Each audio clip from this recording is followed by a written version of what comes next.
নাটোরের সিংড়া পৌরসভার দখলকৃত ২ একর সরকারি খাস জায়গা গোপনে চলনবিল মহিলা ডিগ্রি কলেজের নামে বন্দোবস্ত করে দেওয়ার অভিযোগ উঠেছে সহকারী কমিশনার ও উপজেলা নির্বাহী কর্মকর্তা মাজহারুল ইসলামের বিরুদ্ধে। এর প্রতিবাদে কর্মবিরতি করেছে সিংড়া পৌরসভার কর্মকর্তা ও কর্মচারীরা। বৃহস্পতিবার সকাল 10টা থেকে 12:30 পর্যন্ত পৌরসভার মূল গেটে তালা ঝুলিয়ে পৌরসভার জায়গা উদ্ধারে যান কর্মকর্তা কর্মচারীরা। প্রায় 2.5 ঘন্টা পৌরসভার সেবা প্রার্থীরা মূল গেটে বসে থাকে।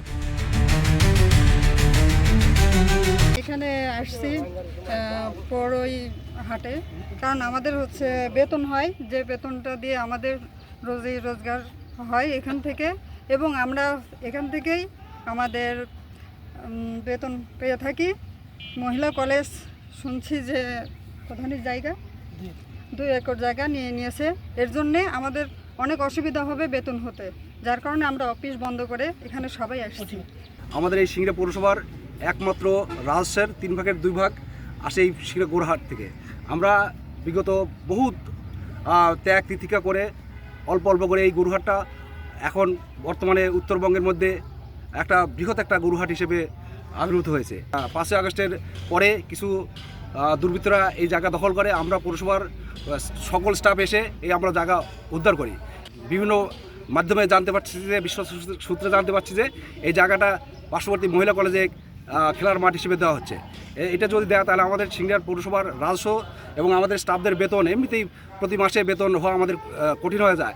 আর এইটা যদি মহিলা কলেজকে সরকার বাহাদুর যদি দিয়ে দেয় তাহলে আমরা এই কর্মকর্তা কর্মচারী মানবতার জীবনযাপন করে বেতন আমাদের হবে না। পাশাপাশি সিংড়ার যে একটা ঐতিহ্যবাহী হাট, এই হাটটা চিরদিনের জন্য বন্ধ হয়ে যাবে।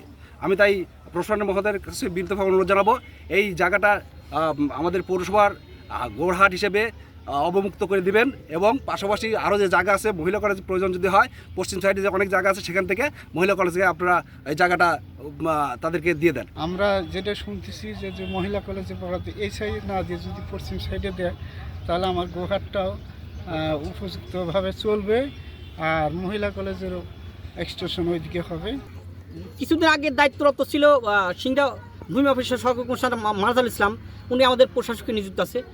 ওনার হাত দিয়েই, ওনার দায়িত্বেই ওই আমাদের হাট বাজারের যতই কাগজপত্র জেলা প্রশাসক মহোদয়ের কার্যালয়ে হয়ে এবং মন্ত্রণালয় মনে হয় ওখানে ওনার মাধ্যমে চলে গেছে আমাদের একটা মনে হচ্ছে।